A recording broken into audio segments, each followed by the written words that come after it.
যে কোনো মুহূর্তে যে কোনো সময় বিএনপির ভারপ্রাপ্ত চেয়ারম্যান তারেক রহমানকে যে কোনো মুহূর্তে গুম করে ফেলতে পারে, যে কোনো মুহূর্তে খুন করে ফেলতে পারে। কারণ বর্তমান সময়ের ইন্টারিম এতই দুর্বল, কথা ঠিক না বেঠি? আজ ওসমান হাদি ভাইকে খুন করে সন্ত্রাসীরা পালিয়ে গেছে। আমাদের দেশের মধ্যে জনাব তারেক রহমান আসছে, তিনি যে নিরাপদে দেশে থাকবে এটা তো নিশ্চয়তা নাই, ঠিক না বেঠিক? ভাইয়ারা আমার বন্ধুরা আমার, এগুলো আল্লাহর কোরআন ব্যতীত কোনোদিনও দূর করা যাবে না। এই সন্ত্রাসী কর্মকাণ্ড, এই অনাচার, এই ব্যভিচার, এই জুলুম, এই অত্যাচার, এই অর্থ পাচার, এগুলা কোনোদিনও বন্ধ করা যাবে না। একমাত্র আল্লাহর কোরআনের রাজ প্রতিষ্ঠিত করলেই বন্ধ করা যাবে, ঠিক না বেঠিক? ভাইয়ারা আমার, তবে তারেক রহমান দেশে আসার পরে তিনার কিছু কথা খুবই ভালো লাগছে। তিনি কথাই বলছেন, সার্বভৌমত্বের মালিক একমাত্র কে? আমরাও বলি, আল্লাহ বলেন কুলিল্লাহুম্মা মালিকাল মুলকি তুতিল মুলকা মান তাশা ওয়া তানজিউল মুলকা মিম্মান তাশা ওয়া তুইজ্জু মান তাশা। বলেন তো সার্বভৌমত্বের মালিক কে? তিনি যাকে চান তাকে ক্ষমতা দেন, আবার যাকে চান তার থেকে ক্ষমতা ছিনিয়ে নেন, ঠিক না বেঠিক? ভাইয়েরা আমার, আমরা এমন নেতাই চাই যেই নেতা আল্লাহর কোরআনের পথে আসবে, আল্লাহর কোরআন দিয়ে দেশ চালাবে, আল্লাহর কোরআনের পথে মানুষকে ডাকবে, কথা ঠিক না বেঠিক? ভাইয়েরা আমার, আমাদের সমাজে বহু মানুষ আছে ভাইয়েরা আমার, নামাজ পড়ার বেলা 1 নাম্বার, রোজা রাখার বেলা 1 নাম্বার, যাকাত দেওয়ার বেলা 1 নাম্বার, পর্দা করার বেলা 1 নাম্বার, দান করার বেলা 1 নাম্বার, সুবহানাল্লাহর জিকির করার বেলা 1 নাম্বার, দুরুদ ও সালামের আমল করার বেলা 1 নাম্বার। কিন্তু আল্লাহর জমিনে আল্লাহর দ্বীন প্রতিষ্ঠা করার কথা বললে, কোরআনের রাজ প্রতিষ্ঠা করার কথা বললে, কোরআনকে সংবিধান বানানোর কথা বললে, তাদের কপালের চামড়া বাঁকা হয়ে যায়, তাদের চেহারাটা কালো হয়ে যায়, তারা তেলে বাইগুনে গরম হয়ে যায়। বলেন তো এমন মানুষ আমাদের সমাজ ও দেশে আছে নাকি নাই? আল্লাহর কসম করে বলি, দেশ স্বাধীন হইল 54 বছর হয়ে গেল, আজও পর্যন্ত আমার দেশের মানুষের ভাগ্য পরিবর্তন হয় না। আমার দেশের মানুষ শান্তিতে ঘুমাইতে পারে না, আমার দেশের মানুষ শান্তিতে খাইতে পারে না, আমার দেশের মানুষ 3 লোকমা খাবার ঠিক মতন খেতে পারে না, ঠিক না বেঠিক? ভাইয়ারা আমার, শুধু 54 বছর নয়, কিয়ামত পর্যন্ত যদি মানব রচিত সংবিধান দিয়ে দেশ পরিচালনা করা হয়, আল্লাহর কসম কোনোদিন শান্তি পাবে না যেই পর্যন্ত আল্লাহর কোরআনকে সংবিধান বানানো না হবে, কথা ঠিক না বেঠিক? ভাইয়ারা আমার, এই যে ভাইয়ারা আমার, বন্ধুরা আমার, ছোট্ট একটা ঘটনা, যদিও আপনারা বলতে পারেন যে হুজুর ঘটনা ছোট্ট হলো কিভাবে? শহীদ ওসমান হাদি ভাই তিনি একজন দেশপ্রেমিক মানুষ ছিল, ঠিক না বেঠিক? কথা বলেন তিনার কোনো বক্তব্য আপনারা দেখাইতে পারবেন যে তিনি আওয়ামী লীগের বিরুদ্ধে বলেছে, অথবা বিএনপির বিরুদ্ধে বলেছে, বা জামাতের বিরুদ্ধে বলেছে, বা জাসদ বাসদের বিরুদ্ধে বলেছে? না, তিনি কারো বিরুদ্ধে বলে না। তিনার একটাই স্লোগান, আমি ইনসাফ চাই, সংসদ ভবন আমি ইনসাফ চাই, আমি ইনসাফ ভিত্তিক রাষ্ট্র গঠন করতে চাই, কথা ঠিক না বেঠিক? এই মানুষটাকে দুনিয়াতে থাকতে দিল না সন্ত্রাসীরা। ভাইয়ারা আমার, আজও পর্যন্ত তার খুনিদেরকে ধরা হইল না। হে আমার ভাইয়ারা, এখানে একটা জিনিস প্রমাণ হয়ে গেল, যদি আজকে ওসমান হাদি ভাইয়ের হত্যার পিছনে কোনো মাদ্রাসার ছাত্র থাকতো, যদি কোনো মসজিদের ইমাম থাকতো, যদি কোনো আলেম ওলামা থাকতো, যদি কোনো দাড়ি টুপি পাঞ্জাবি ওলা থাকতো, তাহলে এতদিন পর্যন্ত তাদের গুম হারাম হয়ে যাইতো, ঠিক না বেঠিক? ভাইয়ারা আমার, কারণ এইখানে তো কোনো মাদ্রাসার কাউকে খুঁজে পায় না, দাড়ি টুপি পাঞ্জাবি ওলা কাউকে পায় না, মসজিদ মাদ্রাসার কাউকে খুঁজে পায় না। এই জন্য আজ পর্যন্ত ওসমান হাদি ভাইয়ের খুনিদেরকে বের করতে পারে না, ঠিক না বেঠিক? ভাইয়ারা আমার, এতে বারবার প্রমাণ হয়ে যায় এরা আমাদের চিরশত্রু, কথা ঠিক না বেঠিক? ভাইয়ারা আমার, এরা বারবার আমাদেরকে ব্যবহার করে, কিন্তু এরা প্রকৃতভাবে আমাদের শত্রু, কথা ঠিক না বেঠিক?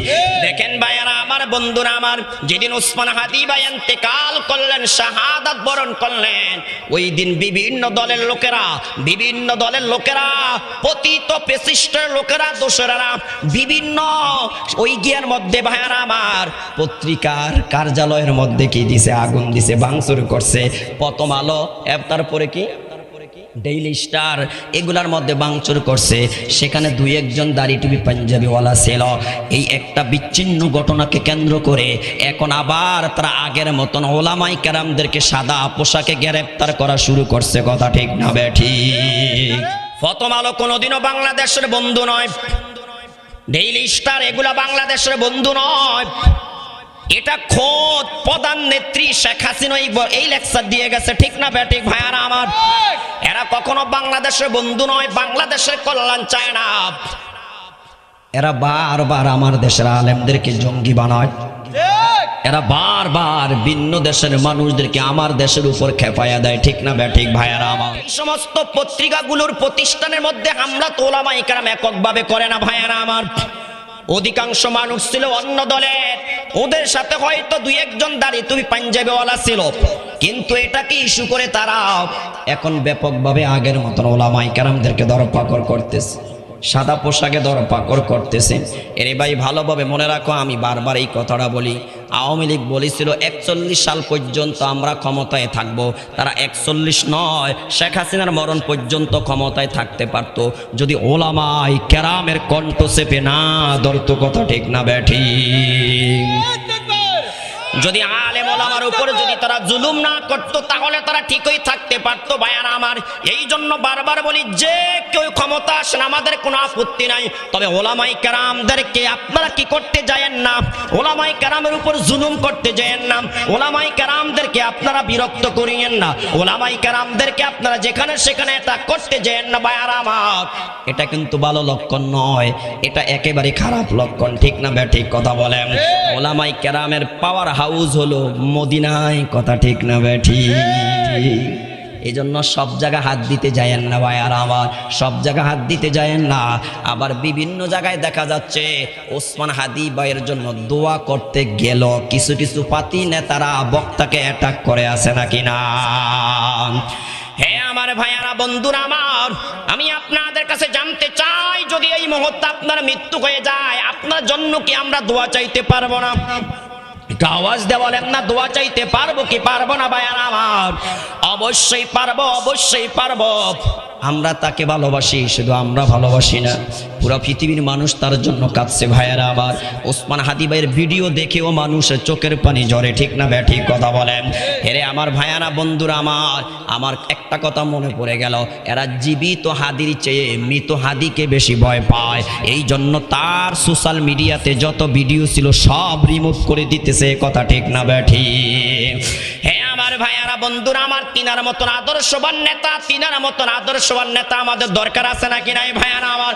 এমন মানুষ যদি সংসদ ভবনে যায় তাহলে সেখান থেকে হকের আওয়াজ বের হবে, ঠিক না ব্যাঠিক ভাইয়ারা আমার? তখন আর আমার দেশে দুর্নীতি হবে না, চাঁদাবাজি হবে না, টেন্ডারবাজি হবে না, গুম হবে না, খুন হবে না, ঠিক না ব্যাঠিক ভাইয়ারা? কোনদিন তোমাদের শরীরের হাড় দুর্বল হবে না, হাড় কোনদিন ক্ষয় হবে না, তোমাদের শরীরের চামড়া কোনদিন ঢিলে হবে না। চতুর্থ নম্বরে বলা হবে, ও জান্নাতীরা শোনো, ইন্নালাকুম আন তানআমু ফালা তাবওয়াসু আবাদা। ও জান্নাতীরা শোনো, শোনো, আজকে জান্নাতে আসার পরে তোমরা যতই পান করবে, যতই ভক্ষণ করবে, যতই নিয়ামত ভোগ করবে, কোনদিন তোমাদের নিয়ামত কমবে না, কোনদিন তোমাদের নিয়ামত কমবে না। চিল্লায়া বলি সুবহানাল্লাহ। এই জন্য ভাইয়েরা আমার, বন্ধুরা আমার, আল্লাহ তাআলা কুরআনুল কারীমের সূরাতু আলে ইমরানের মধ্যে ডেকে বলেন, ফামান যুহজিগা আনিন নার ওয়া উদখিলাল জান্নাতা ফাকাদ ফাজ। আল্লাহ বলেন, কে জগতের মানুষরা শোনো, সেদিনেই তুমি সফলতা অর্জন করতে পারবে, যেদিন তোমাকে জাহান্নামের আগুন থেকে দূরে রাখা হবে আর চিরসুখের জায়গা জান্নাতে প্রবেশ করানো হবে। সুবহানাল্লাহ।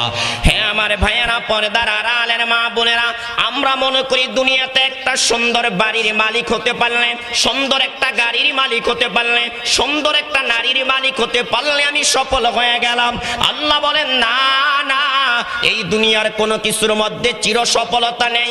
আল্লাহ বলেন, সেদিনই তুমি সফলতা অর্জন করতে পারবে যেদিন তুমি জাহান্নাম থেকে দূরে থাকতে পারবে, জাহান্নামের আগুন থেকে তোমাকে দূরে রাখা হবে আর জান্নাতে প্রবেশ করিয়ে দেওয়া হবে। আল্লাহ বলেন, ফাকাদ ফাজ, সেদিনই তুমি সফলতা অর্জন করতে পারবে। এই দুনিয়ার কোনো কিছুর মধ্যে সফলতা নাই ভাইয়ারা আমার। যতই দামি দামি পাথর দিয়ে আপনি দালান কোটা করেন না কেন, এই বিল্ডিং এ আপনি থাকতে পারবেন না। আপনার বাবা পারেন, আপনার মা পারেন, আপনার দাদা দাদি, আপনার নানা নানি, আপনার পূর্বপুরুষ কেউ থাকতে পারে না, এমনকি কোন নবী রাসূল পর্যন্ত থাকতে পারে না। কথা ঠিক না বেঠিক ভাইয়ারা আমার? তাই আল্লাহ বলেন এই দুনিয়ার কোনো কিছুর মধ্যে চিরসফলতা নেই। আল্লাহ বলেন সেদিনই চিরসফলতা অর্জন করবে যেদিন তুমি জাহান্নামের আগুন থেকে বাঁচতে পারবে, আর চিরসুখের জায়গা, শান্তির জায়গা জান্নাতে প্রবেশ করতে পারবে। কারণ জান্নাতে যাওয়ার পরে কোনোদিন মৃত্যু হবে না, জান্নাতে যাওয়ার পরে কোনোদিন অসুস্থ হবে না, জান্নাতে যাওয়ার পরে কোনোদিন বয়োবৃদ্ধ হবে না, জান্নাতে যাওয়ার পরে কোনোদিন গরিব হবে না। এই চারটা নেয়ামত শুধুমাত্র জান্নাতেই সম্ভব, এই দুনিয়াতে কোনোভাবে সম্ভব নয়। এরে ভাই, তামাম দুনিয়ার মালিক যদি আপনি হয়ে যান, যত সোনার খনি, রূপার খনি, হীরা মুক্তা বলেন না কেন, কয়লার খনি, তেলের খনি বলেন না কেন, যত দামি দামি খনি যাচ্ছে না কেন, সব কিছুর মালিক যদি আপনি হয়ে যান, তারপরও কি মৃত্যুর হাত থেকে বাঁচতে পারবেন? একটু আওয়াজ দিয়ে বলেন, আরো জোরে বলেন না, বাঁচতে পারবেন নাকি ভাইয়ারা আমার? এই জন্য আল্লাহ বলেন দুনিয়ার কোনো কিছুর মধ্যে চিরসফলতা নেই। হে আমার ভাইয়ারা, এবার আসেন 2 নম্বরে, জান্নাতীরা জান্নাতে যাওয়ার পরে কোনোদিন অসুস্থ হবে না। আপনাদের কাছে জানতে চাই, তামাম দুনিয়াতে যত ডাক্তার আছে, সমস্ত ডাক্তারকে যদি আপনারা আপনার কাছে নিয়ে আসেন, তারপরও কি ডাক্তাররা আপনাকে অসুস্থতা থেকে রক্ষা করতে পারবে নাকি ভাইয়ারা আমার? না না, কোনোদিনও সম্ভব নয়। এই যে একজন দেশপ্রেমিক একজন নেত্রী বেগম খালেদা জিয়া, দীর্ঘদিন পর্যন্ত তিনি হাসপাতালের বেডে শুয়ে আছেন ভাইয়ারা আমার। প্রকৃত একজন দেশপ্রেমিক ভাইয়ারা আমার, দেশ ছেড়ে তিনি যায় না, দেশ ছেড়ে তিনি যায় না, দেশের মানুষের মায়ায় পড়ে, দেশের মায়ায় পড়েই তিনি তিনার জীবনটা দেশে শেষ করে দিচ্ছে, ঠিক না ব্যাটিক ভাইয়ারা আমার? হে আমার ভাইয়ারা, বন্ধুরা আমার, দীর্ঘদিন পর্যন্ত তিনি অসুস্থ। কেউ কেউ বলতেছেন তিনি মারা গিয়েছেন, আবার কেউ কেউ বলে তিনি এখনো মারা যায় না। যদি অসুস্থ থেকে থাকে, আমরা দোয়া করি আল্লাহ তাকে সুস্থ করে দেখ। আর যদি দুনিয়ার থেকে বিদায় নিয়ে থাকে, আমরা দোয়া করি আল্লাহ তাকে মাফ করে জান্নাতুল ফিরদাউস দান করে দেখ। চিল্লা বলি আমিন।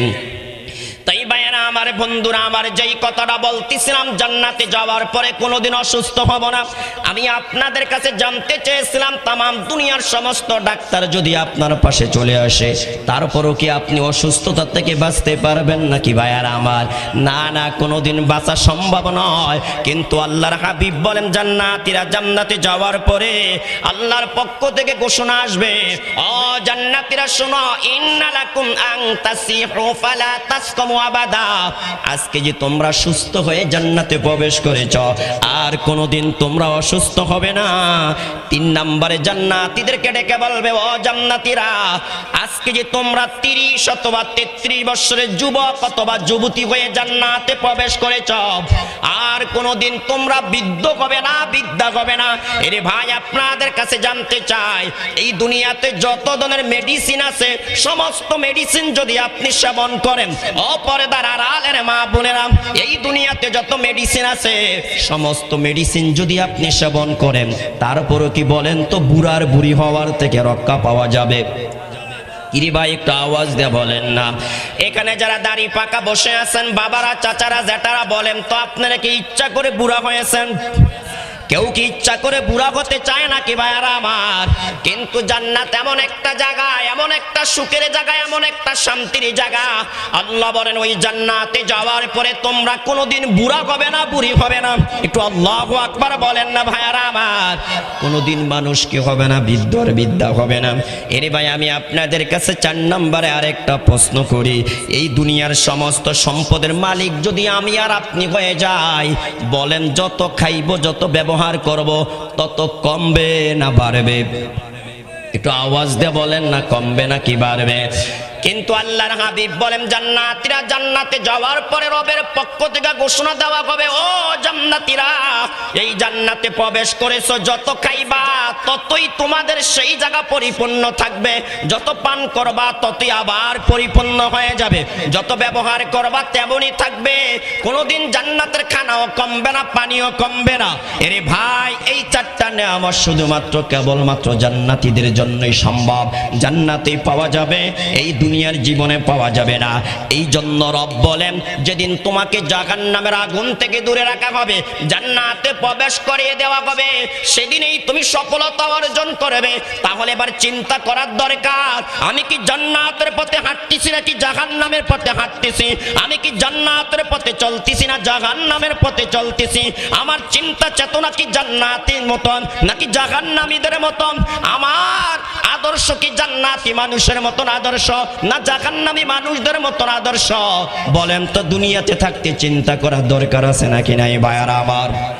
একটু আওয়াজ দিয়ে বলেন না, চিন্তা করার দরকার আছে নাকি নাই? হে আমার ভাইয়ারা, বন্ধুরা আমার, এই যে শীতের কাল চলতেছে, শীতের মৌসুম চলতেছে, বলেন তো কিছুদিন পূর্বের তুলনা বর্তমানে শীত কম না বেশি ভাইয়ারা আমার? হে আমার ভাইয়ারা, এই শীত কোন থেকে আসে তা কি আপনারা জানেন? সহিহ বুখারী শরীফের হাদিসের মধ্যে আসছে ভাইয়ারা আমার, সহিহ বুখারী শরীফের হাদিস আসছে, ক্বালা রাসূলুল্লাহ সাল্লাল্লাহু তাআলা আলাইহি ওয়াসাল্লাম, ইশতাকাতিন নারু ইলা রাব্বিকা ফাকালাত ইয়া রাব্বি আকালা বাদি বাদান ফাজআলা লাকা নাফাসাইন, নাফাসুন ফিশ শিতাই ওয়া নাফাসুন ফিশ সাইফে। আমার আপনার নবী বলেন, জাহান্নাম একদিন আল্লাহর কাছে দরখাস্ত করল, আল্লাহ আমি জাহান্নাম এক অংশ আরেক অংশকে খেয়ে ফেলতেছে। জাহান্নাম এতই ভয়ঙ্কর জায়গা, এতই ভয়ঙ্কর জায়গা, আল্লাহ আমি এক অংশ অপর অংশকে খেয়ে ফেলতেছে, আল্লাহ আমি আর সহ্য করতে পারি নাই। আল্লাহ তখন জাহান্নামকে বললেন, জাহান্নাম শোনো, বৎসরে দুইবার তুমি দুইটা নিঃশ্বাস ফেলবে, বৎসরে দুইবার তুমি জাহান্নামের ডাকনাটা দুইবার উন্মুক্ত করে দেওয়া হবে। একটা হলো শীতের মৌসুমে আর একটা হলো গরমের মৌসুমে। আমার আপনার নবী বলেন, শীতকালে যখন তোমরা শীতের তীব্রতা অনুভব করো, যখন শীতের তীব্রতা অনুভব করো, শীত যখন দেখো বেড়ে যাচ্ছে, আল্লাহর হাবিব বলেন লক্ষ লক্ষ মাইল নিচে যে জাহান্নাম, ওই জাহান্নাম একটা নিঃশ্বাস পেলে, ওই নিঃশ্বাস ফেলার কারণে দুনিয়ার মানুষগুলো শীতে কাঁপতে থাকে, গবাদি পশুগুলো থরথর করে কাঁপতে থাকে, ঠিক না ব্যাঠিক ভাইয়ারা আমার? এর রসুলপুর এলাকার মা বোনেরা, ও দোকানপাটের ভাইয়ারা, একটু চিন্তা করে দেখো, এত গভীর গহীন থেকে যদি জাহান্নাম একটা নিঃশ্বাস ফেলার কারণে এই পরিমাণ আমার আপনার শীত লাগে, তাহলে যেদিন আমাকে আপনাকে জাহান্নামে ফেলে দেওয়া হবে, সেদিন আমার আপনার অবস্থা কেমন হবে? বলেন তো, চিন্তা করার দরকার আছে নাকি নাই ভাইয়ারা আমার? নবীজি তারপরে বললেন, কে আমার উম্মতরা শোনো, গরমকালে যখন তোমরা গরমের তীব্রতা অনুভব করো, বলেন তো মাঝে মধ্যে এমন গরম হয় ফ্যান চলে তারপর মানুষ গামায়, ঠিক না ব্যাঠিক ভাইয়ারা আমার? হে আমার ভাইয়ারা, বন্ধুরা আমার, নবীজি বলেন, হে আমার উম্মতরা শোনো, গরমের সিজনে, গরমের মৌসুমে আল্লাহ তাআলা জাহান্নামকে বলেন, তুমি একটা নিঃশ্বাস ফেলো। হে আমার ভাইয়ারা, বন্ধুরা আমার, ওই লক্ষ লক্ষ মাইল নিচের থেকে জাহান্নাম একটা নিঃশ্বাস ফেলে, ওই নিঃশ্বাস ফেলার কারণে দুনিয়াতে এত আওয়া, এত তাপ, এত তাপ, এত গরম আমরা অনুভব করি। একটু চিন্তা করেন, সেদিন জাহান্নামে আমার আপনার অবস্থা কেমন হবে? এই জন্য ভাইয়ারা আমার, বন্ধুরা আমার, আমার আপনার নবী বলেন, শুধুমাত্র কেবলমাত্র জান্নাতীরা জান্নাতে যাওয়ার পরে চারটা নেয়ামত পাবে। দুনিয়ার সমস্ত সম্পদের মালিক হইল এই চারটা নেয়ামত পাওয়া যাবে না। এক নম্বরে মৃত্যুর হাত থেকে বাঁচা যাবে না, দুই নম্বরে অসুস্থতা থেকে বাঁচা যাবে না, তিন নম্বরে বয়োবৃদ্ধ হওয়ার থেকে বাঁচা যাবে না, চার নম্বরে গরিব হওয়ার থেকে বাঁচা যাবে না। কিন্তু আল্লাহর হাবিব বলে, শুধুমাত্র কেবলমাত্র যখন মানুষ জান্নাতে যাবে, তখনই এই জান্নাতে যাওয়ার পরে চারটা নেয়ামত তারা পাবে। চিল্লায়া বলি সুবহানাল্লাহ। ভাইয়ারা আমার, বন্ধুরা আমার, এখন আপনাদের মনে প্রশ্ন জাগতে পারে, হুজুর মরণ যাবে কোথায়, মৃত্যু যাবে কোথায়? জান্নাতীরা জান্নাতে যাওয়ার পরে মরবে না, মৃত্যুবরণ করবে না। আমার আপনার নবী স্পষ্ট ভাষায় জানিয়ে দিচ্ছেন, ক্বালা রাসূলুল্লাহ সাল্লাল্লাহু তাআলা আলাইহি ওয়াসাল্লাম, ইদা সারা আহলুল জান্নাতি ইলাল জান্নাহ ওয়া আহলুন নারি ইলান নারি জিআ বিল মাউতি হাত্তা ইউজআলা বাইনাল জান্নাতি ওয়ান নার সুম্মা ইউযবাহু। আমার আপনার নবী বলেন, জান্নাতীরা জান্নাতে চলে যাবে, জাহান্নামীরা জাহান্নামে চলে যাবে। এমনই সময় আল্লাহ তাআলা মৃত্যুটাকে উপস্থিত করবে। অপরে বন্ধনে আসছে একটা বকরি, একটা ছাগল, একটা বেড়া, দুম্বার আকৃতি দিয়ে আল্লাহ তাআলা জান্নাত এবং জাহান্নামের মধ্যখানে মৃত্যুটাকে উপস্থিত করবে। এমনই সময় আল্লাহ জান্নাতীদেরকে ডাক দিয়ে বলবে, ও জান্নাতীরা, তোমরা কি তাকে চিনতে পেরেছো? জান্নাতীরা বলবে, রব, এই তো সেই মৃত্যু, যেই মৃত্যু দুনিয়াতে থাকতে দেয় নাই। ঠিক না বেঠিক ভাইয়ারা আমার? আল্লাহ তাআলা তারপরে জাহান্নামীদেরকে ডেকে বলবে, ও জাহান্নামীরা, তোমরা কি একে চিনতে পেরেছো? মৃত্যু এখন কোথায় আছে? জান্নাত এবং জাহান্নামের মধ্যখানে। ভাইয়ারা আমার, যেইভাবে স্টেডিয়ামের মধ্যে মানুষ যখন খেলা দেখতে যায়, প্রত্যেকটা মানুষই দেখতে পায়, ঠিক না বেঠিক ভাইয়ারা আমার? খেলোয়াড়দেরকে দেখতে পায়, ঠিক তেমনি ভাবে আল্লাহ তাআলা জান্নাত এবং জাহান্নামের মধ্যখানে মৃত্যুকে উপস্থিত করবে। সমস্ত জান্নাতীরা দেখতে পাবে, সমস্ত জাহান্নামীরা দেখতে পাবে। এবার আল্লাহ জাহান্নামীদেরকে প্রশ্ন করবে, ও জাহান্নামীরা, তোমরা কি একে চিনতে পেরেছো? জাহান্নামীরা জবাব দিবে, ফায়ারিফুনা হাযা, রব, এই তো সেই মৃত্যু, যেই মৃত্যু দুনিয়াতে থাকতে দেয় নাই। আমাদের সুখের, আমাদের স্বাচ্ছন্দ্যের জীবনটা এই মৃত্যু শেষ করে দিয়েছে। হে আমার পর্দার আড়ালের মা বোনেরা, একটু শুনেন। আল্লাহর হাবিব বলেন, তারপরে সুম্মা ইউযবাহু, আল্লাহ তাআলা বলবে, মৃত্যুটাকে জবাই করে দাও। মৃত্যুটাকে জবাই করে দেওয়া হবে।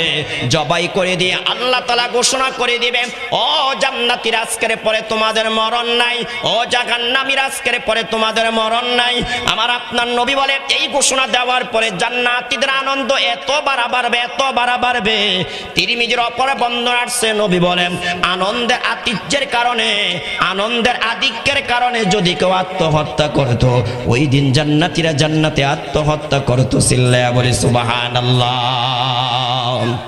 কারণ আর মৃত্যু হবে না কোনোদিন, মৃত্যুর স্বাদ আস্বাদন করা লাগবে না। আমার আপনার নবী বলেন, যখন জাহান্নামীদেরকে বলা হবে, ও জাহান্নামীরা, আজকের পরে তোমাদের আর মৃত্যু হবে না, আর মৃত্যুবরণ করা লাগবে না।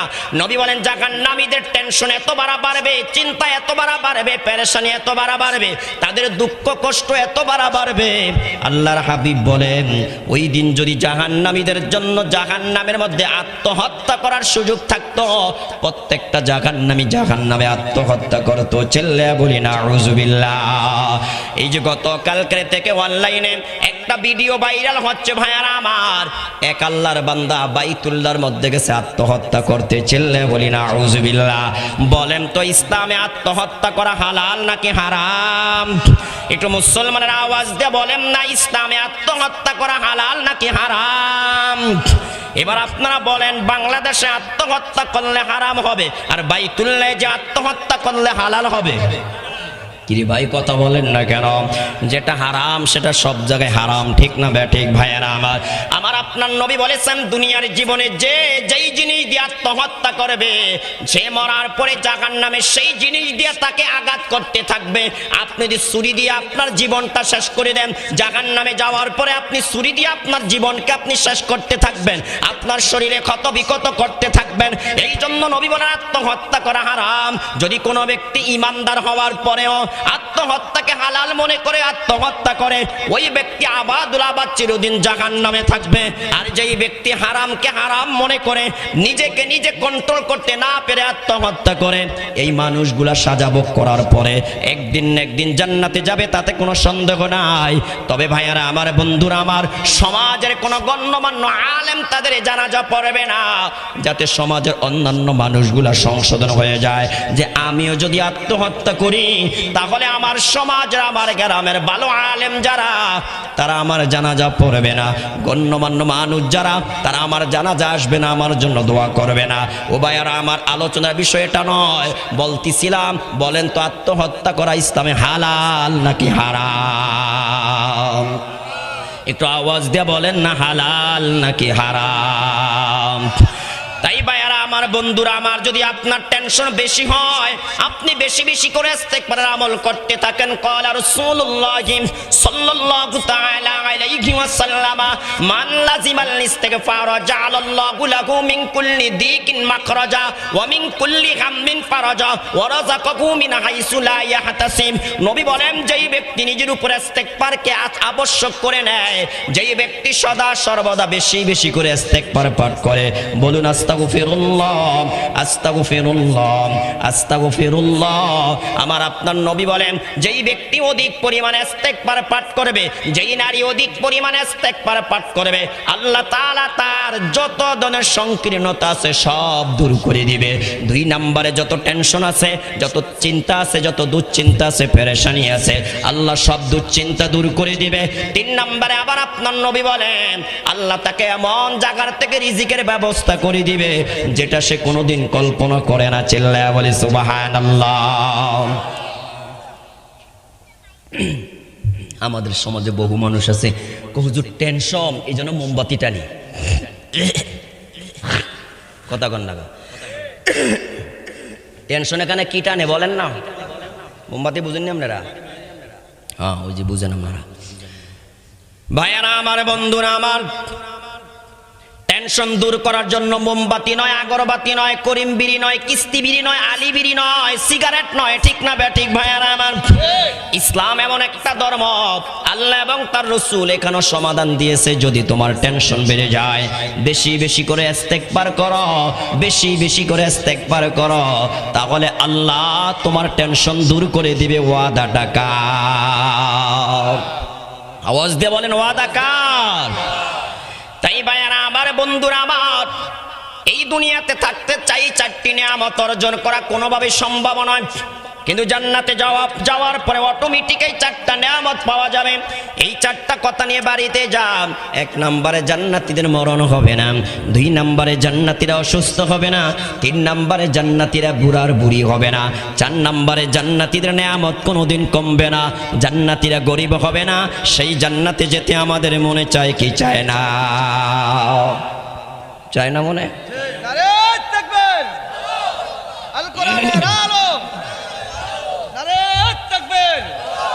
ভাইয়েরা আমার, বন্ধুরা আমার, আল্লাহ তাআলা নিজেই এই শান্তির ঘরের দিকে আমাদেরকে ডাকে। আল্লাহ বলেন আল্লাহু ইয়াদউ ইলা দারিস সালাম। আমি আল্লাহ নিজেই তোমাদেরকে শান্তির ঘরের দিকে ডাকি। এই শান্তির ঘরের এক অর্থ হলো চির সুখের জায়গা জান্নাত। বলেন তো জান্নাত সুখের ঘর না দুঃখের ঘর? শান্তির ঘর না অশান্তির ঘর? একটু আওয়াজ দিয়ে বলেন না, শান্তির ঘর না অশান্তির ঘর? কেমন শান্তির ঘর ভাইয়ার আমার? সহি মুসলিম শরীফ থেকে একখানা হাদিস শোনাই। ক্বালা রাসূলুল্লাহ সাল্লাল্লাহু তাআলা আলাইহি ওয়াসাল্লাম ইন্না আলাল জান্নাতি ইয়াকুলুনা ফিহা ওয়া ইয়াশরাবুনা ফিহা ওয়া লা ইয়াবুলুনা ওয়া লা ইয়াতাগাওয়াতুনা ওয়া লা ইয়াদখুলুনা ওয়া লা ইয়ামতাকিতুনা। ক্বালু ফামা বালুত তুআমি ইয়া রাসূলুল্লাহ? ক্বালা জুশাউন ওয়া রাশুগুন কারাশিল মিসকি ইউলহামুনা তাসবিহা ওয়া তাকবীর কামা তুলহামুনান নাফস। আমার আপনার নবী একদিন সাহাবায়ে কেরামের সামনে বলতে লাগলেন, ও আমার সাহাবীরা শোনো, নিশ্চয়ই জান্নাতীরা জান্নাতে যাওয়ার পরে পেট ভরে তারা খানা খাবে, তারা তাদের পিপাসা নিবারণ করে পানি পান করবে, কিন্তু সেই জান্নাতে তারা পেশাব করবে না, পায়খানা করবে না। ওই জান্নাতে যাওয়ার পরে তাদের নাক দিয়ে ময়লা বের হবে না, মুখ থেকে তাদের থুতু বের হবে না, তাদের শরীরের কোথাও ময়লা থাকবে না, তাদের শরীরের কোথাও থেকে দুর্গন্ধ বের হবে না। আমার আপনার নবী যখন এই কথা বললেন, তখন সাহাবীরা প্রশ্ন করলেন, ইয়া রাসূলুল্লাহ, ইয়া হাবিবাল্লাহ, ওগো আল্লাহর নবী, আপনার কাছে জানতে চাই, দুনিয়াতে মানুষ খানা খাইলেই পায়খানার প্রয়োজন হয়, পানি পান করলেই পেশাবের প্রয়োজন হয়, আপনি বললেন জান্নাতীরা জান্নাতে যাওয়ার পরে খানা খাবে, পানি পান করবে, কিন্তু পেশাব করবে না, পায়খানা করবে না, এটা কিভাবে নবীজি আপনার কাছে জানতে চাই? আমার আপনার নবী জবাব দিলেন, সাহাবীরা শোনো, জান্নাতীরা জান্নাতে যাওয়ার পরে খানা খাবে, খাওয়ার পরে একটা ডেকুর দিবে, ওই ডেকুরের সাথে পেটের খাবারগুলো হজম হবে তো হবে, সাথে সাথে মেশকাম্বরের ঘ্রাণ বের হবে। সুবহানাল্লাহ বলেন ভাইয়ারা আমার। নবী তারপরে বললেন, সাহাবীরা শোনো, জান্নাতীরা জান্নাতে যাওয়ার পরে পানি পান করবে, পানি পান করবে। আল্লাহর হাবিব বলেন, পানি পান করার পরে তাদের শরীর থেকে চিকুন একটা ঘাম বের হবে, এই ঘামের সাথে তাদের সর্ব তাদের পানিও হজম হয়ে যাবে। আর দুনিয়াতে মানুষ গামাইলে গামের গন্ধ বের হয়। আল্লাহর হাবিব বলেন জান্নাতীরা জান্নাতে যাওয়ার পরে পানি পান করবে, তাদের শরীর থেকে ঘাম নির্গত হবে, ওই ঘামের সাথে মেশকম্বরের ঘ্রাণ বের হবে। চিল্লে বলি সুবহানাল্লাহ।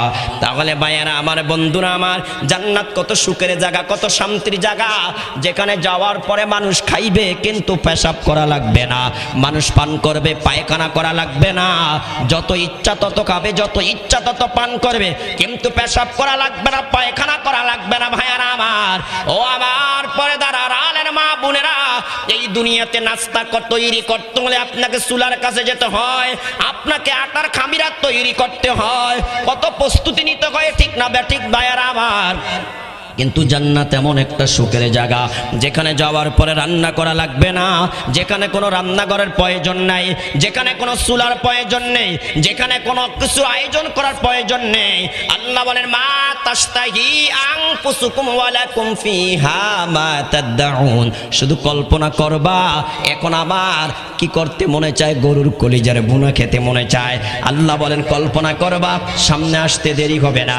কবুতরের বুনা গোস্ত খেতে মনে চায়, কল্পনা করবা, সামনে আসতে দেরি হবে না। এখন তোমার শরবত পান করতে মনে চায়, আপনি শুধু কল্পনা করবেন আমি এখন মধু পান করব, আল্লাহ তাআলা বলেন তোমার সামনে মধুর নহর চলে আসবে। আল্লাহু আকবার বলেন ভাইয়ারা আমার। আপনার এখন মদ পান করতে মনে চায়, শারাবাং তাহুরা, শুধু কল্পনা করবেন আপনার সামনে চলে আসবে। ও আমার ভাইয়ারা, আপনার দুধ পান করতে মনে চায়, আপনি কল্পনা করবেন সামনে চলে আসবে। বলেন তো জান্নাত আসলে সুখের জায়গা না দুঃখের জায়গা ভাইয়ারা আমার? শান্তির জায়গা না অশান্তির জায়গা? দুনিয়াতে বলেন তো খাইতে হলে রান্না করা লাগে কি লাগে না ভাইয়ারা আমার? অপরদার আড়ালের মা বোনেরা, কিন্তু জান্নাতে যাওয়ার পরে কোনো রান্না করা লাগবে না, কোনো হান্ডি পাতিল ধৌত করা লাগবে না। অপরদার আড়ালের মা বোনেরা, কাপড় চোপড় ধৌত করা লাগবে না। আমার আপনার নবী বলেন ওয়ালা ইয়াবুলা সিয়াবুহুম, জান্নাতীরা জান্নাতে যাওয়ার পরে তাদের কাপড় চোপড় ময়লা হবে না, ময়লা হবে না। আল্লাহর হাবিব বলেন এটাই হলো চির সুখের জায়গা জান্নাত। এই জন্য ভাইয়ারা আমার, বন্ধুরা আমার, কত সুখের জায়গা, শান্তির জায়গা জান্নাত। যেই জান্নাতে যাওয়ার পরে মানুষ খাবে, কি পরিমাণ খানা খাবে ভাইয়ারা আমার?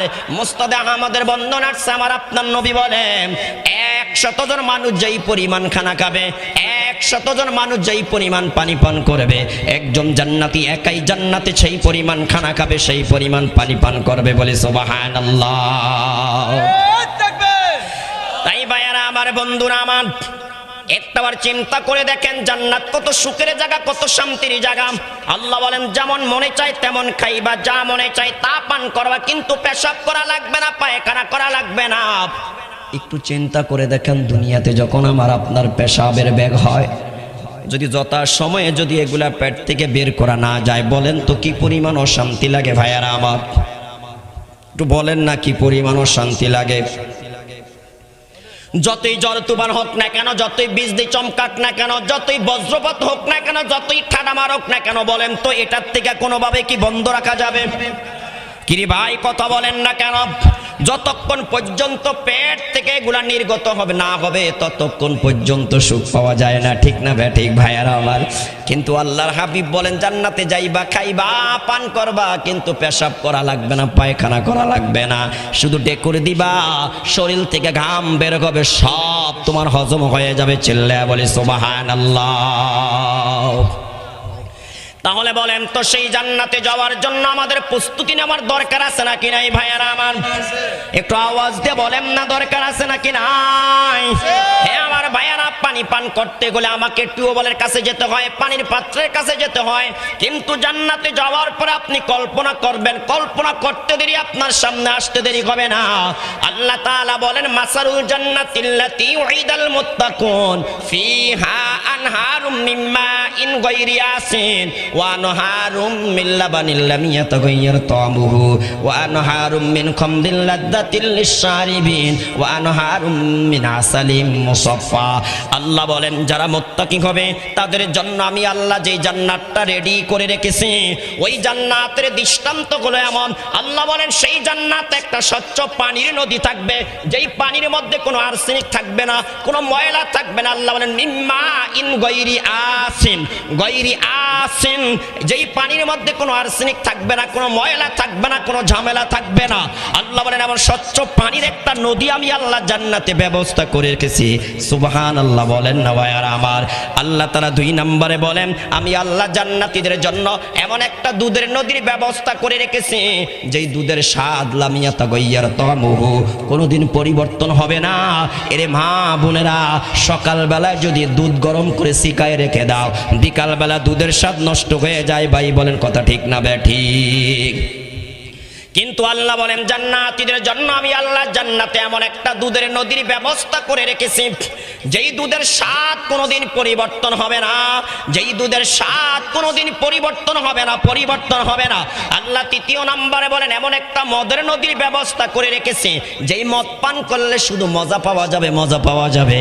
আর দুনিয়াতে মদ পান করলে মাকে বলে বোন, বোনকে বলে মা, স্ত্রীকে বলে মা। কথা ঠিক না বেঠিক ভাইয়ারা আমার? হ্যাঁ আমার ভাইয়ারা, বন্ধুরা আমার, 4 নম্বরে আল্লাহ বলেন আমি আল্লাহ জান্নাতীদের জন্য এমন একটা মধুর নদীর ব্যবস্থা করে রেখেছি যেই মধু হবে একেবারে পিওর, মধুর মধ্যে কোনো ভেজাল নাই, মধুর মধ্যে কোনো ভেজাল নাই। বলেন তো জান্নাতীদের জন্য আল্লাহ কয়টা নদীর ব্যবস্থা করে রেখেছে? একটু আওয়াজ দিয়া বলেন, আরো জোরে বলেন না কয়টা ভাইয়ারা আমার? 1 নম্বরে স্বচ্ছ একটা পানির নদী, 2 নম্বরে একটা দুধের নদী, 3 নম্বরে একটা মদের নদী, 4 নম্বরে একটা মধুর নদী। কয়টা নদী? একটু আওয়াজ দিয়ে বলেন। আমার আপনার নবীও বলেছেন ক্বালা রাসূলুল্লাহি সাল্লাল্লাহু আলাইহি ওয়াসাল্লাম ইন্না ফিল জান্নাতি বাহরাল মা ওয়া বাহরাল লাবান ওয়া বাহরাল আসাল ওয়া বাহরাশ শারাব। নবী বলেন নিশ্চয়ই জান্নাতীদের জন্য জান্নাতে 4টা নদীর ব্যবস্থা রয়েছে। 1 নম্বরে পানির নদী, 2 নম্বরে মদের নদী, 3 নম্বরে মদের নদী, 4 নম্বরে হলো ভাইয়ারা আমার দুধের নদী। এই 4টা নদীর ব্যবস্থা আল্লাহ জান্নাতীদের জন্য জান্নাতে ব্যবস্থা করে রেখেছে। পানির নদী, মধুর নদী, দুধের নদী, মদের নদী। কয়টা নদী? একটু আওয়াজ দিয়ে বলেন ভাইয়ারা আমার। আল্লাহ তাআলা বলেন ওই পানির কাছে যাওয়া লাগবে না, মধুর কাছে যাওয়া লাগবে না, দুধের কাছে তোমার যাওয়া লাগবে না, তোমার মদের কাছে যাওয়া লাগবে না। শুধু একটু কল্পনা করবা, কল্পনা করবা, কল্পনা করবা। আল্লাহ বলেন কল্পনা করতে দেরি, তোমার কাছে মদের নদী আসতে দেরি হবে না। আল্লাহ তাআলা বলেন তুমি কল্পনা করতে দেরি, তোমার নিকটে দুধের নদী আসতে দেরি হবে না। হ্যাঁ আমার ভাইয়ারা, বন্ধুরা আমার, তাহলে বলেন তো জান্নাত আসলে শান্তির জায়গা কিনা? কিরে ভাই একটু আওয়াজ দিয়ে বলেন না। জান্নাত শান্তির জায়গা। তিরমিজি শরীফের হাদিস আসছে ক্বালা রাসূলুল্লাহ সাল্লাল্লাহু তাআলা আলাইহি ওয়াসাল্লাম ইন্না ফিল জান্নাতি মিয়াতা দারাজা মা বাইনা কুল্লি দারাজাতাইনি কামা বাইনাস সামাই ওয়াল আরদ ওয়াল ফিরদাউসু আলাহা দারাজাতাম মিনহা তুফাজ্জারু আনহারুল জান্নাতিল আরবাআ ওয়া মিন ফাওকিহা ইয়াকুনুল আরশ ফাইদা সালতুমুল্লাহা ফাসআলুহুল ফিরদাউস। আমার আপনার নবী বলেন জান্নাতের মধ্যে 100টি স্তর রয়েছে। কয়টা স্তর বলেন? কোথায় স্তর? কয়টা? তিরমিজির অপর হাদিস আসছে আমার আপনার নবী বলেন জান্নাতের একটা দরজা কত বড় হবে, কত বড় হবে জানো? নবীজি বলেন লাউ আন্নাল আলামিনা ইজতামাউ লাওয়াসিআতুহুম। আদম আলাইহিস সালাম থেকে নিয়ে কিয়ামত পর্যন্ত যত মানুষ দুনিয়াতে আসছে, বর্তমানে আছে, ভবিষ্যতে আসবে, সমস্ত মানুষ আর জিন যদি ঐক্যবদ্ধ হয়ে জান্নাতের একটা দরজা দিয়ে জান্নাতে ঢুকতে চায়, আল্লাহর হাবিব বলেন কারো সাথে কারো ধাক্কা লাগবে না। আল্লাহু আকবার বলেন না ভাইয়ারা আমার? এবার ভাবেন জান্নাতের দরজা কত বড় ভাইয়ারা আমার। তাই নবীজি বলেন জান্নাতের মধ্যে 100টি স্তর রয়েছে। 2 স্তরের মধ্যখানে ব্যবধান হলো জমিন থেকে নিয়ে আসমান পর্যন্ত। আমার আপনার নবী তারপরে বলেন ও আমার উম্মতরা শোনো, এই জান্নাতের সবচেয়ে উপরে হলো আল্লাহ তাআলার আরশ। কার আরশ? একটু আওয়াজ দিয়ে বলেন। আল্লাহ তাআলার আরশ। আমার আপনার নবী বলেন সেখান থেকে জান্নাতীদের জন্য জান্নাতে পান করার জন্য 4টা নদী প্রবাহিত হবে। আমার আপনার নবী বলেন ও আমার উম্মতরা শোনো শোনো, জান্নাতের মধ্যে সবচেয়ে শ্রেষ্ঠ জান্নাত হলো জান্নাতুল ফিরদাউস। বলেন কোন জান্নাত ভাইয়ারা আমার? জান্নাতুল ফিরদাউস। আমার আপনার নবী বলেন যখন তোমরা আল্লাহর কাছে জান্নাত চাইবা তখন জান্নাতুল ফিরদাউস চাইবা, কারণ এই জান্নাতুল ফিরদাউসে যারা যাবে সকাল বিকাল 2 বার আমার আল্লাহর সাক্ষাৎ পাবে। চিল্লায়া বলি সুবহানাল্লাহ। আর অন্যান্য জান্নাতীরা প্রতি সপ্তাহে একদিন একবার জুমার দিনে আমার আল্লাহর সাক্ষাৎ পাবে। কিন্তু জান্নাতুল ফিরদাউসে যারা যাবে তারা সকালে একবার আল্লাহকে দেখবে, বিকালে একবার আল্লাহকে দেখবে। আল্লাহু আকবার বলেন না ভাইয়ারা আমার? এই জন্য নবী বলেন ফাইদা সালতুমুল্লাহ ফাসআলুহুল ফিরদাউস, তোমরা যখনই আল্লাহর কাছে জান্নাত চাইবে, জান্নাতুল ফিরদাউস চাইবে, নবী দোয়া শিখিয়ে দিয়েছেন আল্লাহুম্মা ইন্নী আসআলুকাল জান্নাতুল ফিরদাউস। ও আল্লাহ, আমি আপনার কাছে জান্নাতুল ফিরদাউস চাই। আল্লাহ, আমরা আপনার কাছে জান্নাতুল ফিরদাউস চাই। চিল্লে বলি আমিন। হে আমার ভাইয়ারা, বন্ধুরা আমার, আল্লাহ তাআলা কোরআনুল কারীমের মধ্যে বলেন ইন্নাল্লাযীনা আমানু ওয়া আমিলুস সলিহাতি কানাত লাহুম জান্নাতুল ফিরদাউসি নুজুলা খালিদিনা ফিহা লা ইয়াবগুনা আনহা হিওয়ালা। আল্লাহ বলেন নিশ্চয়ই যারা ঈমান আনবে, তারপরে সৎ আমল করবে, নেক আমল করবে, আল্লাহ বলেন নিশ্চয়ই তাদের জন্য রয়েছে জান্নাতুল ফিরদাউস। ওই জান্নাতুল ফিরদাউসে আমি আল্লাহ আমার ইমানদার বান্দা বান্দীদেরকে নিয়ে আমি আল্লাহ নিজে হব মেজবান। ইমানদার বান্দা বান্দীদেরকে জান্নাতে বানাবো মেহমান। চিল্লা বলি সুবহানাল্লাহ। আল্লাহ বলেন আমি নিজেই জান্নাতুল ফিরদাউসের মধ্যে আমার বান্দা বান্দীদেরকে আমি আল্লাহ মেহমানদারি করাবো। আল্লাহ সেদিন নিজে হবে মেজবান। আল্লাহ বলে ইমানদার বান্দা বান্দিরা হবে মেহমান। আল্লাহু আকবার বলেন না ভাইয়ারা আমার? আল্লাহ বলেন নুজুলাম মিন গফুরির রহিম, আমি আল্লাহর পক্ষ থেকে তাদের জন্য বিশেষ আপ্যায়নের ব্যবস্থা থাকবে, বিশেষ মেহমানদারির ব্যবস্থা থাকবে। তবে শর্ত হলো ইমানটা নির্ভেজাল ইমান হতে হবে। ঠিক না বেঠিক ভাইয়ারা আমার? আমলটা নির্ভেজাল আমল হতে হবে। যদি আমার আপনার ইমানটা শিরকে ভরা হয়, কুফরিতে ভরা হয়, নাপাকিতে ভরা হয়, আমার আপনার আমলগুলো যদি বিদআতে ভরা হয়, তাহলে বলেন কি জান্নাতুল ফিরদাউসে যাওয়া যাবে? কিরে ভাই, একটু আওয়াজ দিয়ে বলেন না, জান্নাতুল ফিরদাউসে যাওয়া যাবে? না না, জান্নাতুল ফিরদাউসে যাওয়া যাবে না। ঈমানটা নির্ভেজাল করা লাগবে, আমলটা নির্ভেজাল করা লাগবে, আল্লাহর সাথে কাউকে শরীক করা যাবে না। এই আমার ভাইয়ারা, বন্ধুরা আমার, আপনাদের সামনে একটা কথা বলে যাই। আমাদের সমাজে বহু মানুষ আছে ভাইয়ারা আমার, নামাজ পড়ার বেলা এক নাম্বার, রোজা রাখার বেলা এক নাম্বার, যাকাত দেওয়ার বেলা এক নাম্বার, পর্দা করার বেলা এক নাম্বার, দান করার বেলা এক নাম্বার, সুবহানাল্লাহর জিকির করার বেলা এক নাম্বার, দুরুদ ও সালামের আমল করার বেলা এক নাম্বার। কিন্তু আল্লাহর জমিনে আল্লাহর দ্বীন প্রতিষ্ঠা করার কথা বললে, কোরআনের রাজ প্রতিষ্ঠা করার কথা বললে, কোরআনকে সংবিধান বানানোর কথা বললে, তাদের কপালের চামড়া বাঁকা হয়ে যায়, তাদের চেহারাটা কালো হয়ে যায়, তারা তেলে বাইগুনে গরম হয়ে যায়। বলেন তো এমন মানুষ আমাদের সমাজ ও দেশে আছে নাকি নাই? হে আমার ভাইয়ারা, বন্ধুরা আমার, আল্লাহর কসম করে বলি, দেশ স্বাধীন হইল ৫৪ বৎসর হয়ে গেল, আজও পর্যন্ত আমার দেশের মানুষের ভাগ্য পরিবর্তন হয় না।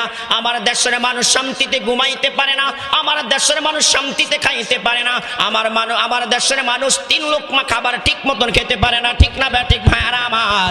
শুধু ৫৪ বৎসর নয়, কিয়ামত পর্যন্ত যদি মানব রচিত সংবিধান দিয়ে দেশ পরিচালনা করা হয়, আল্লাহর কসম কোনোদিন শান্তি পাবে না, শান্তি পাবে না, যেই পর্যন্ত আল্লাহর কোরআনকে সংবিধান বানানো না হবে। কথা ঠিক না বেঠিক ভাইয়ারা আমার? এই যে ভাইয়ারা আমার, বন্ধুরা আমার, ছোট্ট একটা ঘটনা। যদিও আপনারা বলতে পারেন যে হুজুর ঘটনা ছোট্ট হলো কিভাবে? শহীদ ওসমান হাদি ভাই, তিনি একজন দেশপ্রেমিক মানুষ ছিল। ঠিক না বেঠিক কথা বলেন? বলেন তিনার কোনো বক্তব্য আপনারা দেখাইতে পারবেন যে তিনি আওয়ামী লীগের বিরুদ্ধে বলেছে, অথবা বিএনপির বিরুদ্ধে বলেছে, বা জামাতের বিরুদ্ধে বলেছে, বা জাসদ বাসদের বিরুদ্ধে বলেছে? না, তিনি কারো বিরুদ্ধে বলে না। তিনার একটাই স্লোগান, আমি ইনসাফ চাই, ইনসাফ চাই, সংসদ ভবন আমি ইনসাফ চাই, আমি ইনসাফ ভিত্তিক রাষ্ট্র গঠন করতে চাই। কথা ঠিক না বেঠিক? এই মানুষটাকে দুনিয়াতে থাকতে দিল না সন্ত্রাসীরা ভাইয়ারা আমার, আজও পর্যন্ত তার খুনিদেরকে ধরা হইল না। হে আমার ভাইয়ারা, এখানে একটা জিনিস প্রমাণ হয়ে গেল, যদি আজকে ওসমান হাদি ভাইয়ের হত্যার পিছনে কোনো মাদ্রাসার ছাত্র থাকতো, যদি কোনো মসজিদের ইমাম থাকতো, যদি কোনো আলেম ওলামা থাকতো, যদি কোনো দাড়ি টুপি পাঞ্জাবি ওলা থাকতো, তাহলে এতদিন পর্যন্ত তাদের ঘুম হারাম হয়ে যাইতো, ঠিক না ঠিক ভাইয়ারা আমার। কারণ এইখানে তো কোনো মাদ্রাসার কাউকে খুঁজে পায় না, দাড়ি টুপি পাঞ্জাবিওয়ালা কাউকে পায় না, মসজিদ মাদ্রাসার কাউকে খুঁজে পায় না। এই জন্য আজ পর্যন্ত ওসমান হাদি ভাইয়ের খুনিদেরকে বের করতে পারে না, ঠিক না ঠিক ভাইয়ারা আমার। এতে বারবার প্রমাণ হয়ে যায়, বারবার প্রমাণ হয়ে যায় এরা আমাদের চিরশত্রু, কথা ঠিক না ঠিক ভাইয়ারা আমার। এরা বারবার আমাদেরকে ব্যবহার করে, কিন্তু এরা প্রকৃতভাবে আমাদের শত্রু, কথা ঠিক না ঠিক।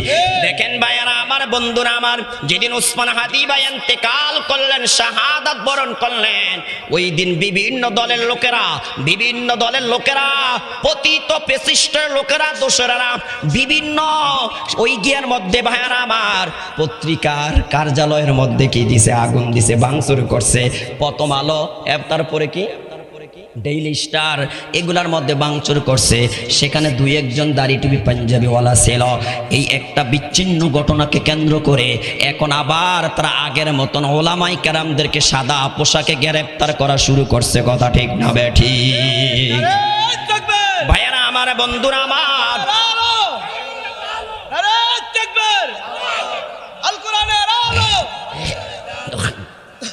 ভাইয়ারা আমার, বন্ধুরা আমার, প্রথম আলো কোনোদিনও বাংলাদেশের বন্ধু নয়, ডেইলি স্টার এগুলা বাংলাদেশের বন্ধু নয়।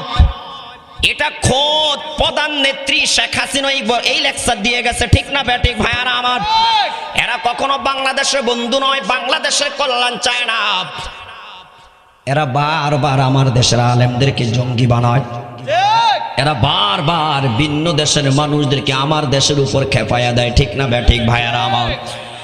তো এই কার্যালয়গুলোর মধ্যে, এই সমস্ত পত্রিকাগুলোর প্রতিষ্ঠানের মধ্যে হামলা তো ওলামায়ে কেরাম এককভাবে করে না ভাইয়ারা আমার। অধিকাংশ মানুষ ছিল অন্য দলের, ওদের সাথে হয়তো দুই একজন দাড়ি টুপি পাঞ্জাবিওয়ালা ছিল, কিন্তু এটাকে ইস্যু করে তারা এখন ব্যাপকভাবে আগের মতন ওলামায়ে কেরামদেরকে ধরপাকড় করতেছে, সাদা পোশাকে ধরপাকড় করতেছে। এরে ভাই ভালোভাবে মনে রাখো, আমি বারবার এই কথাটা বলি, আওয়ামী লীগ বলেছিল 41 সাল পর্যন্ত আমরা ক্ষমতায় থাকব। তারা 41 নয়, শেখ হাসিনার মরণ পর্যন্ত ক্ষমতায় থাকতে পারত যদি ওলামায়ে কেরামের কণ্ঠ চেপে না ধরতো, কথা ঠিক না ঠিক। যদি আলেম ওলামার উপর যদি তারা জুলুম না করতো, তাহলে তারা ঠিকই থাকতে পারতো ভাইয়ারা আমার। এই জন্য বারবার বলি, যে কেউ ক্ষমতা আসেন আমাদের কোনো আপত্তি নাই, তবে ওলামায়ে কেরামদেরকে আপনারা কি করতে যায়েন না, ওলামায়ে কেরামের উপর জুলুম করতে যায়েন না, ওলামায়ে কেরামদেরকে আপনারা বিরক্ত করিয়েন না, ওলামায়ে কেরামদেরকে আপনারা যেখানে সেখানে এটা করতে যায়েন না ভাইয়ারা আমার। এটা কিন্তু ভালো লক্ষণ নয়, এটা একেবারে খারাপ লক্ষণ, ঠিক না ঠিক কথা বলেন। ওলামায়ে কেরামের পাওয়ার হাউস হলো মদিনায়, কথা ঠিক না ঠিক। এই জন্য সব জায়গায় হাত দিতে যায়েন না ভাইয়ারা আমার, সব জায়গায় হাত দিতে যায়েন না। আবার বিভিন্ন জায়গায় দেখা যাচ্ছে ওসমান হাদি ভাইয়ের জন্য দোয়া করতে গেল কিছু কিছু পাতি নেতারা বক্তাকে অ্যাটাক করে আছে নাকি না। হে আমার ভাইয়ারা, বন্ধুরা আমার, আমি আপনাদের কাছে জানতে চাই, যদি এই মুহূর্তে আপনার মৃত্যু হয়ে যায়, আপনার জন্য কি আমরা দোয়া চাইতে পারবো না? আওয়াজ দেওয়ালেন না, দোয়া চাইতে পারবো কি পারবো না ভাইয়ারা আমার? অবশ্যই পারবো, অবশ্যই পারবো। আমরা তাকে ভালোবাসি, শুধু আমরা ভালোবাসি না, পুরো পৃথিবীর মানুষ তার জন্য কাঁদছে ভাইয়ারা আমার। ওসমান হাদি ভাইয়ের ভিডিও দেখেও মানুষের চোখের পানি ঝরে, ঠিক না ঠিক কথা বলেন। হেরে আমার ভাইয়ারা, বন্ধুরা আমার, আমার একটা কথা মনে পড়ে গেল, এরা জীবিত হাদির চেয়ে মৃত হাদিকে বেশি ভয় পায়। এই জন্য তার সোশ্যাল মিডিয়াতে যত ভিডিও ছিল সব রিমুভ করে দিতেছে, কথা ঠিক না ঠিক। হে আমার ভাইয়ারা, বন্ধুরা আমার, তিনার মতন আদর্শবান নেতা, তিনার মতন আদর্শবান নেতা আমাদের দরকার আছে নাকি নাই ভাইয়ারা আমার? এমন মানুষ যদি সংসদ ভবনে যায়, তাহলে সেখান থেকে হকের আওয়াজ বের হবে, ঠিক না ঠিক ভাইয়ারা আমার। তখন আর আমার দেশে দুর্নীতি হবে না, চাঁদাবাজি হবে না, টেন্ডারবাজি হবে না, গুম হবে না, খুন হবে না, ঠিক না ঠিক ভাইয়ারা আমার। আজ ওসমান হাদি ভাইকে খুন করে সন্ত্রাসীরা পালিয়ে গেছে। আমাদের দেশের মধ্যে জনাব তারেক রহমান আসছে, তিনি যে নিরাপদে দেশে থাকবে এটা তো নিশ্চয়তা নাই, ঠিক না ঠিক ভাইয়ারা আমার। যে কোনো মুহূর্তে, যে কোনো সময় বিএনপির ভারপ্রাপ্ত চেয়ারম্যান, হে আমার ভাইয়ারা, বন্ধুরা আমার, চেয়ারপারসন তারেক রহমানকে যেই কোনো মুহূর্তে গুম করে ফেলতে পারে, ঠিক না ঠিক কথা বলেন। যে কোনো মুহূর্তে খুন করে ফেলতে পারে, গুম করে ফেলতে পারে। কারণ বর্তমান সময়ের ইন্টারিম এতই দুর্বল, কথা ঠিক না বেঠিক? তাই ভাইয়ারা আমার, বন্ধুরা আমার, এগুলো আল্লাহর কোরআন ব্যতীত কোনোদিনও দূর করা যাবে না। এই সন্ত্রাসী কর্মকাণ্ড, এই অনাচার, এই ব্যভিচার, এই জুলুম, এই অত্যাচার, এই অর্থ পাচার, এগুলা কোনোদিনও বন্ধ করা যাবে না। একমাত্র আল্লাহর কোরআনের রাজ প্রতিষ্ঠিত করলেই বন্ধ করা যাবে, ঠিক না ঠিক ভাইয়ারা আমার? তবে তারেক রহমান দেশে আসার পরে তিনার কিছু কথা খুবই ভালো লাগছে। তিনি কথাই বলছেন, সার্বভৌমত্বের মালিক একমাত্র কে? আমরাও বলি, আল্লাহ বলেন, কুলিল্লাহুম্মা মালিকাল মুলকি তুতিল মুলকা মান তাশা ওয়া তানজিউল মুলকা মিম্মান তাশা ওয়া তুইজ্জু মান তাশা। বলেন তো সার্বভৌমত্বের মালিক কে? তিনি যাকে চান তাকে ক্ষমতা দেন, আবার যাকে চান তার থেকে ক্ষমতা ছিনিয়ে নেন, ঠিক না ঠিক ভাইয়েরা আমার? আমরা এমন নেতাই চাই যেই নেতা আল্লাহর কোরআনের পথে আসবে, আল্লাহর কোরআন দিয়ে দেশ চালাবে, আল্লাহর কোরআনের পথে মানুষকে ডাকবে, কথা ঠিক না ঠিক ভাইয়েরা আমার? তিনার আর একটা বিষয় ভালো লাগছে ভাইয়েরা আমার, সংসদে আলো, আল কোরআনের আলো। ভাইয়েরা আমার, বন্ধুরা আমার, তার জিয়ার আর একটা বিষয় ভালো লাগছে। তিনার মায়ের জন্য যখন দোয়ার আয়োজন করা হলো, তখন তিনি শিল্পীদেরকে বললেন, আজকে তো আমরা আমাদের মায়ের জন্য, দেশ নেত্রী, দেশ প্রেমিক খালেদা জিয়ার জন্য আমরা দোয়া করব। তাই আজকের আয়োজনের মধ্যে গানের পর্বটাকে আমরা একটু বাদ দিয়ে দিলাম। এখানে গানের পর্ব চলবে না, আমরা শুধু দোয়া করব, সুবহানাল্লাহ সুবহানাল্লাহ। এরে ভাই, আমরা তো এমন নেতাই চাই যারা হালালকে হালাল হিসাবে গ্রহণ করবে, হারামকে হারাম হিসাবে বর্জন করবে, কথা ঠিক না বেঠিক? ক্ষমতা যাওয়ার আগে আপনারা এগুলা বলেন, আমাদের খুব ভালো লাগে, আমাদের কলিজার মধ্যে আপনারা জায়গা করে নেন, আপনাদের জন্য দোয়া করি। তবে ক্ষমতায় যাওয়ার পরও যাতে এগুলা মনে থাকে, ঠিক না বেঠিক ভাইয়ারা আমার? আবার দেখেন, ক্ষমতা যাওয়ার পরে ফেরাউনের ভূমিকায় অবতীর্ণ হয়েন না, নমরুদের ভূমিকা অবতীর্ণ হয়েন না, কারণ হামাম আবু জাহেলের ভূমিকা অবতীর্ণ হয়েন না, ঠিক না বেঠিক ভাইয়ারা আমার? কারণ আল্লাহ ক্ষমতা দিতেও জানে, আবার আল্লাহ ক্ষমতা নিতেও জানে, ঠিক না বেঠিক ভাইয়ারা আমার? হে আমার ভাইয়ারা, বন্ধুরা আমার, তাই আমরা আল্লাহর কাছে দোয়া করি, আল্লাহ যেন আমাদের জন্য এমন একজন রাষ্ট্রনায়কের ব্যবস্থা করে দেয় যার দ্বারা এই দেশের মধ্যে ইনসাফ প্রতিষ্ঠিত হবে। চিল্লায়া বলি আমিন। ভাইয়ারা আমার, বন্ধুরা আমার, আরেকটা বিষয় খুবই অবাক লাগে ভাইয়ারা আমার। ওসমান হাদি ভাই, তিনার স্ত্রী এমন একজন আল্লাহ ওলি স্ত্রী, এমন একজন তাকওয়াবান স্ত্রী, যার নিকটে বহু আলেমের স্ত্রীও ফেল করে ফেলে ভাইয়ারা আমার। এত কিছু হয়ে গেল, এত কিছু হয়ে গেল, এত কিছু হয়ে গেল, শুধু বাংলাদেশ নয়, পুরো পৃথিবী তোলপাড় হয়ে গেল, ওলট পালট হয়ে গেল, তারপরও তিনার স্ত্রী এখনো মিডিয়ার সামনে আসে না, ঠিক না ঠিক ভাইয়ারা আমার? আমরা দোয়া করি আল্লাহ এই বোনের হায়াতে বরকত দান করুক, সকলে বলি আমিন। এমন স্ত্রী যদি ঘরে ঘরে থাকে, তাহলে দুনিয়াতে ওই ঘরগুলা জান্নাতের বাগান হবে, কথা ঠিক না বেঠিক? তাই ভাইয়ারা আমার, বন্ধুরা আমার, আল্লাহ বলেন, আল্লাহু ইয়াদউ ইলা দারিস সালাম। হে আমার বান্দারা বান্দিরা, তোমরা শান্তির ঘরের দিকে আসো, অর্থাৎ জান্নাতের দিকে আসো, যেই জান্নাতে যাওয়ার পরে কোনো অশান্তি নাই, যেই জান্নাতে যাওয়ার পরে কোনো পেরেশানি নাই, যেই জান্নাতে যাওয়ার পরে তোমাদের কোনো ধরনের পেশাব থাকবে না, পায়খানা থাকবে না, কোনো ধরনের চিন্তা থাকবে না, পেরেশানি থাকবে না। আল্লাহ বলেন, ওই জান্নাত আমি তৈরি করেছি, লাবিনাতুম মিন যাহাবিন ওয়া লাবিনাতুম মিন ফিদ্দা। আমি আল্লাহ জান্নাতটা বানাইছি, একটা ইট হলো সোনার আর একটা ইট হলো রূপার। এর ভাইয়ারা আমার, বন্ধুরা আমার, এমন জান্নাতে আমাদের যেতে মনে চায় কি চায় না? যদি এই জান্নাতে আমরা যেতে চাই, আল্লাহ বলেন, ইন্নাল্লাহা আশতারা মিনাল মুমিনিনা আনফুসাকুম ওয়া আমওয়ালাকুম বিআন্না লাকুমুল জান্নাহ। আল্লাহ বলেন, জান্নাতে যেতে হলে তোমার জান দেওয়া লাগবে, তোমার মাল দেওয়া লাগবে। আল্লাহর দেওয়া জান আল্লাহর পথে দিয়ে দিতে হবে। আল্লাহর জমিনে আল্লাহর দিন প্রতিষ্ঠা করার জন্য যত মাল আছে প্রয়োজনে সব মাল দিয়ে দিতে হবে, ঠিক না ঠিক ভাইয়ারা আমার? যদি আমরা আমাদের জান মাল আল্লাহর পথে দিয়ে দিতে পারি, আল্লাহ বলেন, চিরসুখের জায়গা, শান্তির ঘর জান্নাতটা আমি তোমাদেরকে দিয়ে দিব। চিল্লায়া বলি সুবহানাল্লাহ।